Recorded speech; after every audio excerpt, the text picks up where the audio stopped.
Oh my goodness, my name is Taqueshia. This is Our Freedom Song, and I am so happy that you are here.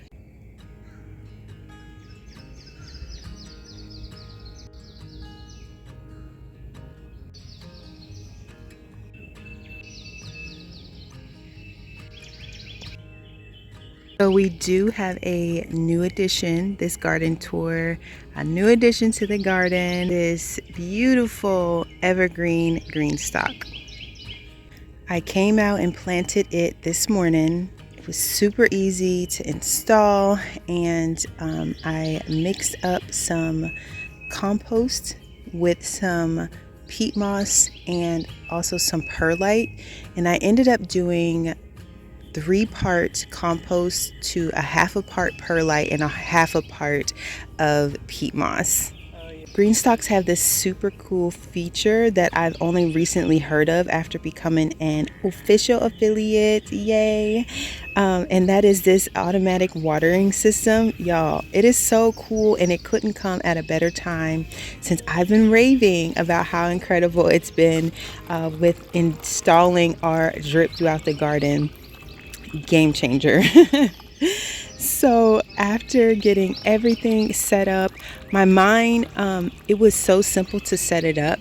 I think because I have been doing so much irrigation, but the instructions were very, very straightforward. So typically you set this up and you attach it to your hose, but because we already have our drip line installed, I just attached it, tapped into our main line. And so this is awesome. After I set it up, I went ahead and filled it with some more of those bare root strawberries that I got from Johnny Seeds.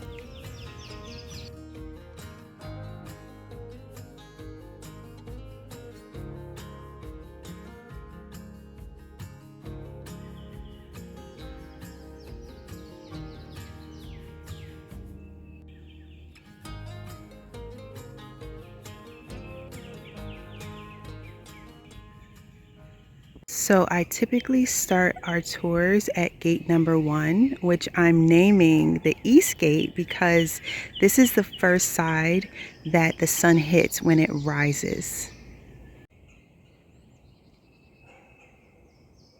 Today I'm going to start at gate number 3, which I am naming the West Gate, since this is the side that the sun hits last when it's setting. It's so exciting to see things change from week to week.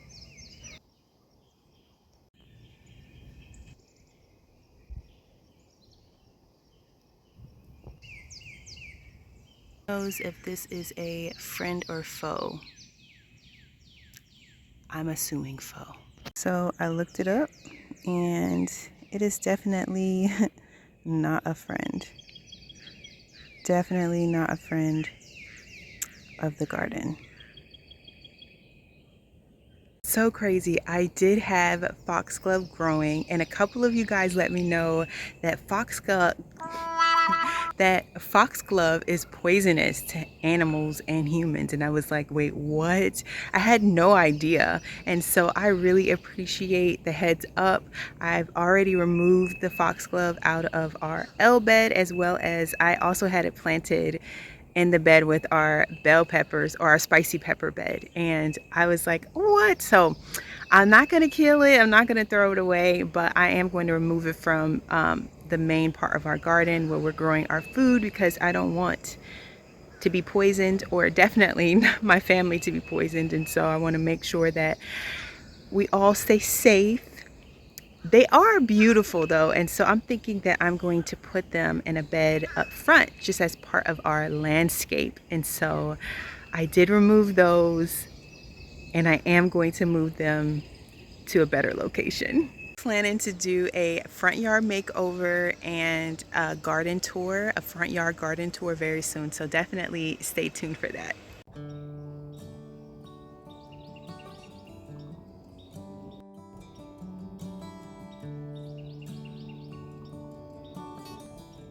So I really had so much high hopes for these onions over here, but I really think that the soil is just so compacted because they're growing small. The good thing is that they're not bolting, so they still have time to grow. This is so funny. So I put some dahlia tubers in this bag that didn't sprout, and I just covered it with soil, and now there's some in here that have actually sprouted, and so I need to find a good place for these to go.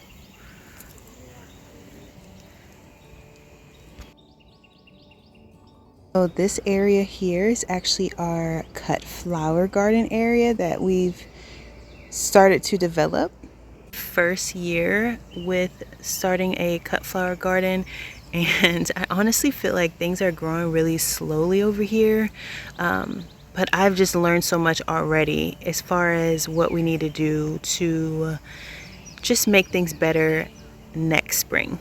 So zinnias only take about 60 days to grow to maturity, and it's probably been about that time with these little zinnias. I am going to be starting some more though, so that I can make sure that there are more ready to go whenever these are spent.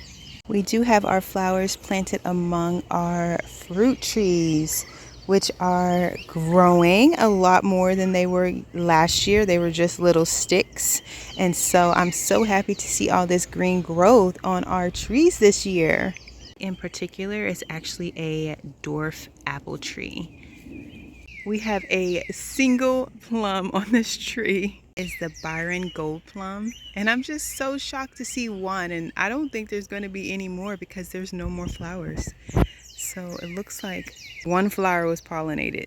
So at the top of the list of what I'm going to be doing different is going to be, first of all, using quality soil for a couple reasons. First is the obvious reason that it's quality soil, it's compost, and so instead of the bag soil that I use over here. But not only that, y'all, I was shocked when I did the math and learned that it's actually more expensive to use the bagged soil than it is to get the compost from the local nursery that we're getting it from.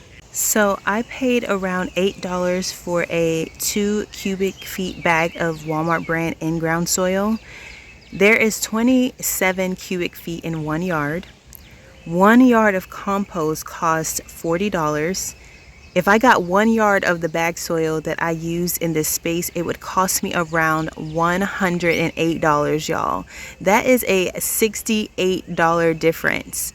A lot of math, but to make it more plain, we pay with our compost $1.48 per cubic feet. So that is less than $3, right under $3 for 2 cubic feet, when we were paying $8 for the Walmart soil. Like, how crazy is that? We were paying more for less, and I mean less in quality, and so it just blows my mind. So happy I finally did the math, and I know that compost costs different depending on where you live, but you know, that's a great price. There's probably even places that I can get it for even less than that if I wanted to drive a little further, but that place is about 40 minutes away, and it's definitely just worth taking the trip, getting the 2 yards, and you know, filling in where I need to. So I've been doing that, and I've been getting truckload after truckload to just fill in these different spaces that I want compost in, because it's so much better for our garden. We do have some of the scarlet beans starting to trail up our double arch trellises. I did have to cut back some of our zinnias in this bed right here. It would look like rust on them. Let's see. Yeah, it started off like this, and then it just like melts the leaf away, and I was like, what? So I cut them back to see if it would help. So this was a lot taller, and I cut back the stem. I was just really shocked because these are the floret zinnias, and I assumed that they would be bulletproof. I do plan to add some more compost to the top of this bed though, because I have the sweet potatoes planted in this bed as well, and I want to make sure that there is enough nutrients in here to grow nice healthy sweet potatoes.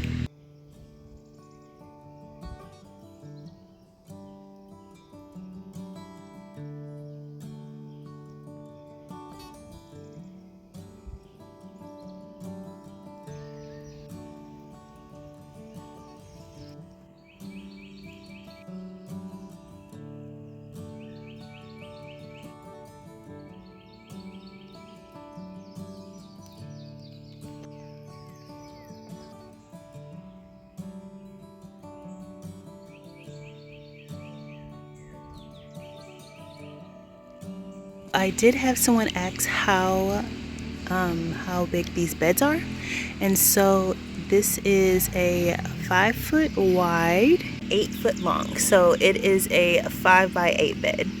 We used cedar planks, the dog ear planks, to build these beds, and each bed cost us about $25 to make. Our potatoes are still looking healthy and happy, exploding with growth. Oh my goodness, I absolutely love all of the green foliage. Even starting to flower. Concerning the shed, listen, I finally picked a color, y'all. Oh my goodness, I finally picked a color. Emily was so patient with me as I just pined over the color, y'all, in Lowe's. I was in Lowe's and I got down to 2 colors, y'all. 2 colors that were my absolute favorites, and I spent forever trying to pick between these 2 colors. I really wanted to go with something that was going to be more muted. I knew that off the bat. I'm like, okay, I mean, it has to match my aesthetic, right? And so I was between this blue muted color that is called the cottage door. I mean, with a name like that, how can you say no? And so the name alone made me so happy. Second color is called Sachet Sand. I absolutely love this color, and funny thing is I had this color in our dining room for only a few months, and I absolutely loved it. We painted the dining room this color and then decided that we were going to remove the wall. And so for those of you who are new around here, we have been living on this property for 3 years now, and we are renovating our house at the same time, building a garden, like all the things. And so we've been working on our kitchen for like the entire time, and we are getting there. We are getting so close. I've recently stained the cabinets and our shelves in there, and you're going to be very acquainted with the kitchen sooner than later, especially with all this food growing. I mean, we have to preserve this food. Being said, I would love for you guys to guess what color I chose. I would love for you to drop a comment down below and just tell me, what do you think? What do you think that I chose? Like, I absolutely love both colors. Both colors like are so beautiful to me, and I would love for you to guess. So go ahead and drop that down below. So I am planning to go live again this upcoming Thursday, and I'm gonna do a reveal during that video. The lives have kind of been blurry, which I don't love. So I'm going to give it one more shot, and I'm actually going to make sure I'm not connected to my Wi-Fi and see if that makes a big difference. I hope so, because I've really been enjoying going live, but I don't want to put out crazy looking blurry videos, you know. Now we've seen all the beauty in our flower garden. Let's go look at our veggies. You know what? Let me show you one thing real quick, y'all. If you heard some extra noise around the garden, because we have extras here, y'all. Oh my goodness.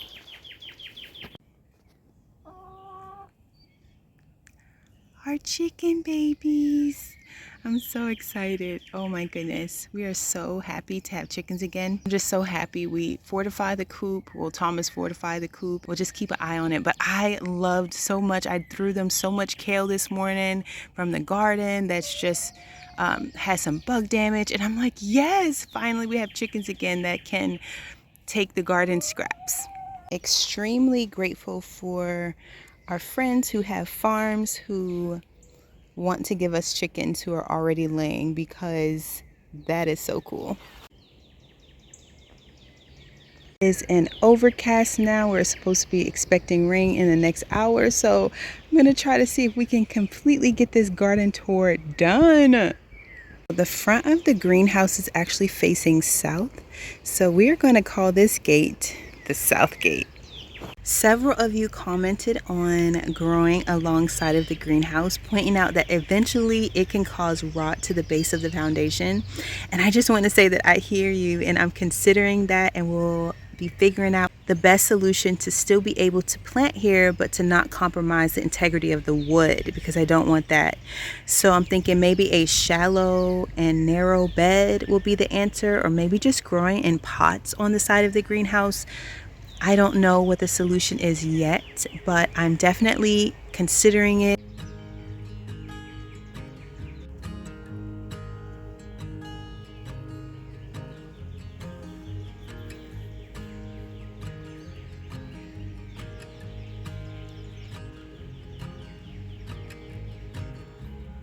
So this, my gardening friends, is our container garden.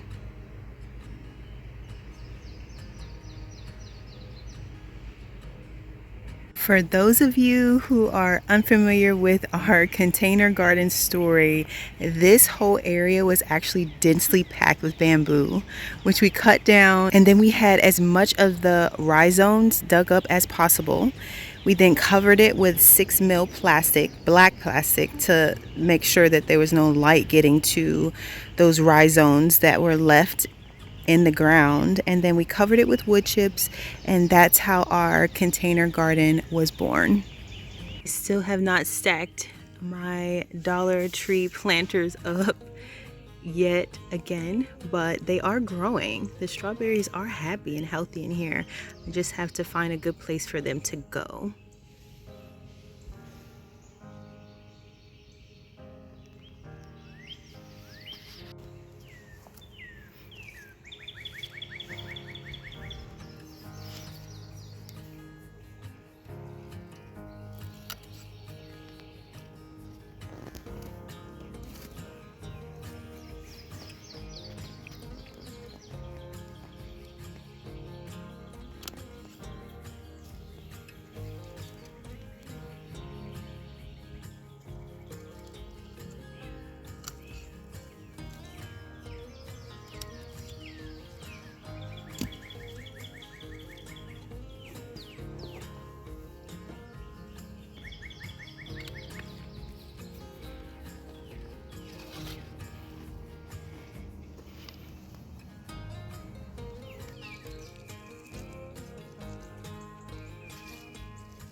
so happy about how healthy our peppers are. Grateful for those ladybugs that just devoured those aphids, y'all. I'm so happy. Seeing a ton of ants, which means that there's not aphids far away, but it's nothing like it was.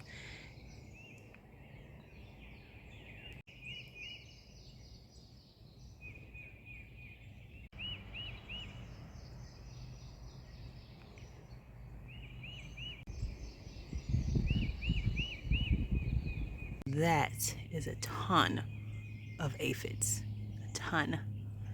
And that is on a pole bean. They seem to really, really, really love pole beans. And down there as well. So with this green stock, I also have the watering system, and what I'll do is I'll tap right into this main water line and pull it up so that this can be automatically watered as well. If you are considering getting a green stock in this season of life, it would be such a blessing if you use our code. It would help us tremendously, and so I will definitely leave that in the description box below. It's a win-win. You get a discount, we get a percentage back, and everybody is winning.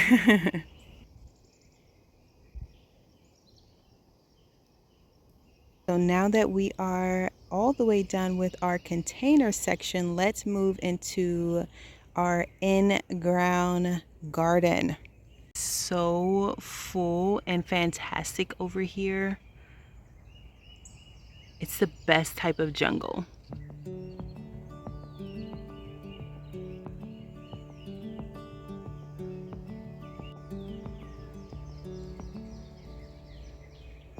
I can already see so many clusters of tomatoes developing on all of these different plants.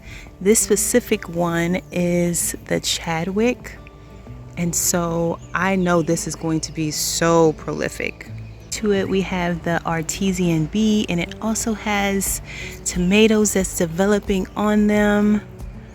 This one looks like the green zebra because I can see some stripes on there.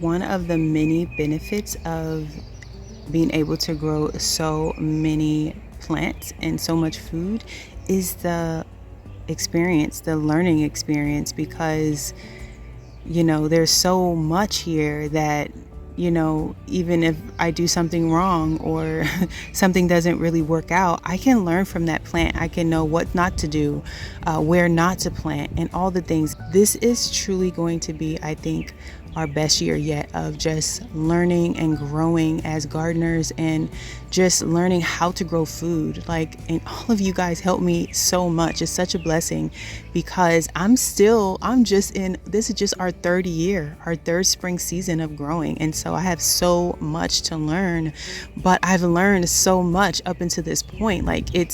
It's amazing. It's amazing to come out here and see all of this food growing. And so many of you who've been gardening so much longer than me have stuck in there with us, and you comment and you give suggestions, and you're sweet and nice, and you just want to see us succeed and grow healthy food. And I just want to say I appreciate you so much. So many people who are sharing their gardening journeys on this platform. When I think about the fact that you guys decide to join me in our garden, my heart is overwhelmed by that thought. I am super grateful because you could be anywhere, but you choose to hang out in the garden with me today.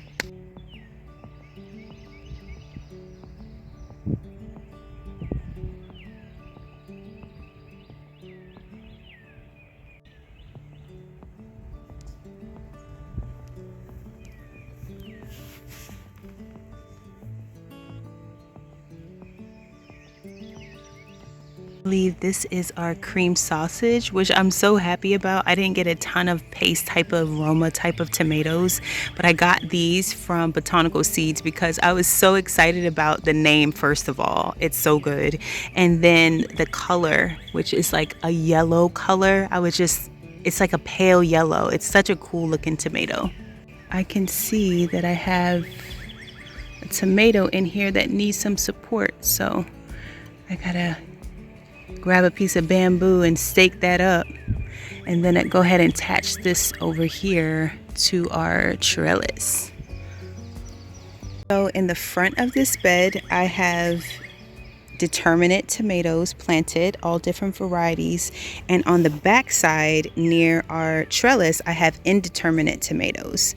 And so even though these are determinate tomatoes, they still need some support, and so I'll probably end up using bamboo, since we have an abundance of that, to stake them up, and just probably use a zip tie or some twine and tie the tomato plant to that piece of bamboo so that it can be supported.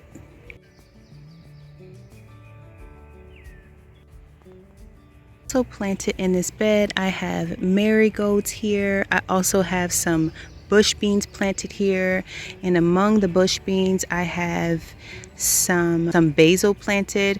I was just shocked because I saw that there are zinnias popping up and I didn't plant those, and so that is so awesome.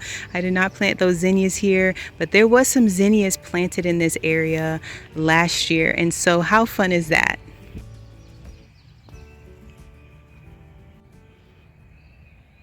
Rosemary overwintered in this bed and it's doing great, and I'm so happy. This might be our biggest rosemary bush so far. The smell is absolutely divine. When you just rub across this area, it's like a little bit of tomato, because tomatoes smell absolutely amazing, with a little bit of rosemary. And if I go a little deeper and hit this piece of basil, oh my goodness, it is a kitchen in here. In fact, I think I need to add some of that rosemary to my breakfast basket.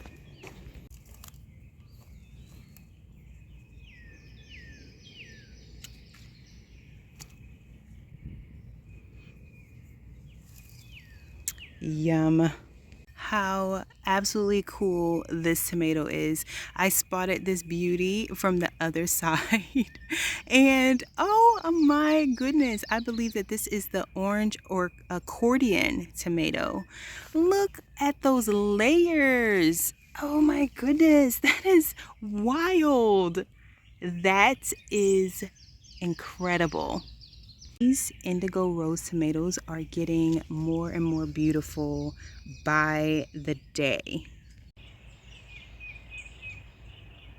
Since I'm back here, I might as well go ahead and show you how the tomatoes look in our file cabinet planters. They look so well. They are nice and tall and green, and they look really, really healthy. We got our row of grow bags.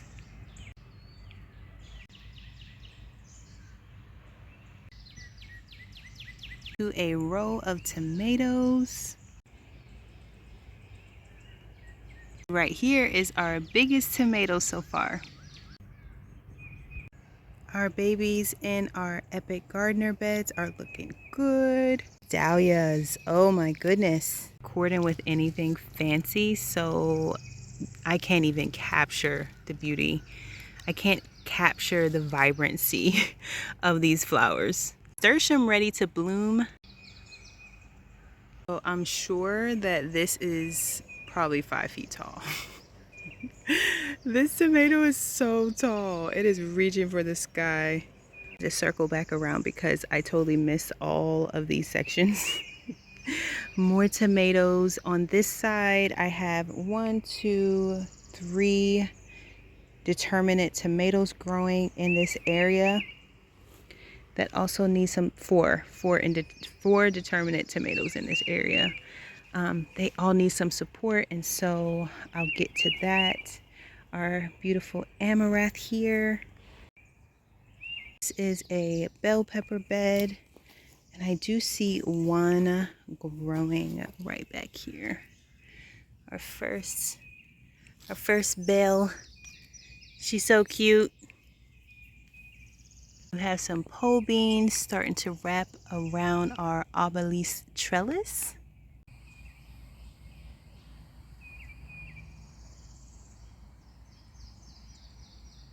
have one zucchini and one cucumber on the side here, hoping that they will grow and wrap around this trellis as well.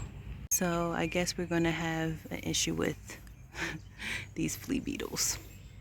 Path is actually a great plant to plant for a trap crop, which is what I did last year before I even knew it was going to be so glorious in the garden. I was like, oh, I need a trap crop. I will plant the amaranth so that the bugs that want to eat the cucumbers and whatever else will eat this instead, because they really love amaranth. And so when I see bugs on it, I'm not going to be terribly crazy about trying to squish them or something, because I would prefer for them to eat this over like our tomato plant.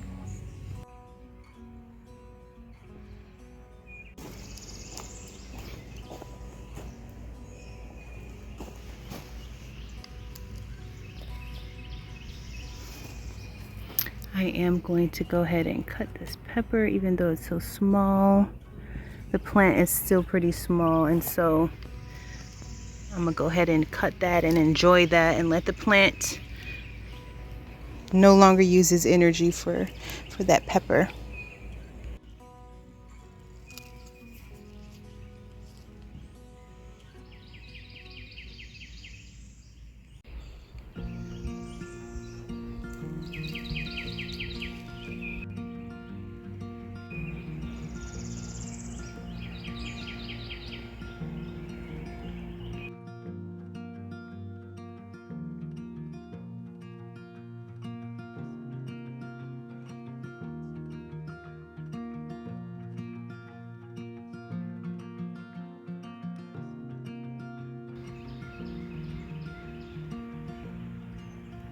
Are one of our absolute favorites, and I cannot wait to have more than we can know what to do with. So I did plant, what is it, 1 2 3 4 5 6 7 8. I planted 8 stalks of corn just because I'm just curious how it would grow over here. And so this is definitely an experimental crop. Extra benefit if it actually produces corn and it's healthy, because then we will be figuring out how to grow corn. And once we know how to grow a little corn, that will help us know how to grow a lot of corn. A ton of tomatoes growing over here as well, a ton of green beans, and we also have some onions planted in this ground. Whoa, that is a pretty big tomato. I didn't even know that was over here. That's exciting.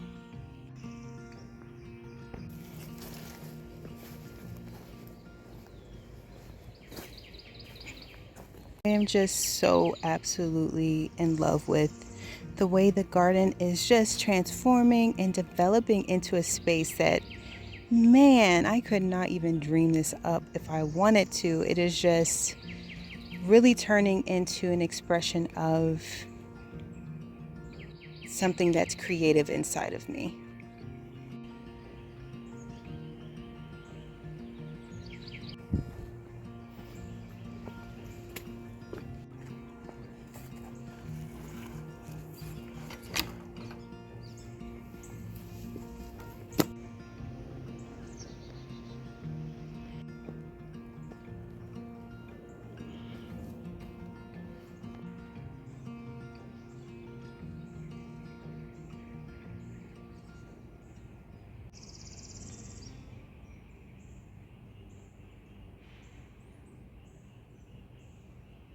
Always, thank you so much for joining me in the garden today. It makes my heart so happy that you are here. I appreciate every single one of you. Hope that you can join the live this Thursday. I would love to chat with you there. Otherwise, definitely check out the replay, and I guess you will see me next time.